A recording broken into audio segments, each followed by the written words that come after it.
Sesuai dengan namanya, kue ini dibuat dengan cara dijepit menggunakan dua lempeng besi sambil dibakar dengan tungku arang batok kelapa. Proses dan bahannya sederhana, dan kue ini sangat istimewa. Pada masa sekarang ini, pembuat kue sepet tradisional ini sudah mulai langka.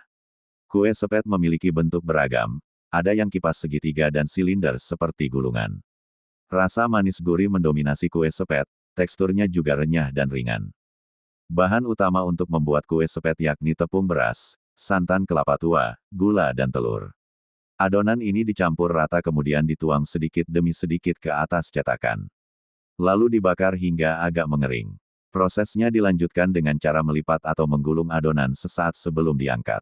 Membuat kue sepet harus cepat dan cekatan karena kalau terlambat dilipat maka adonan akan menjadi keras dan pecah. Setelah matang pun kue tak bisa langsung dikemas karena harus menunggu hingga dingin agar teksturnya renyah.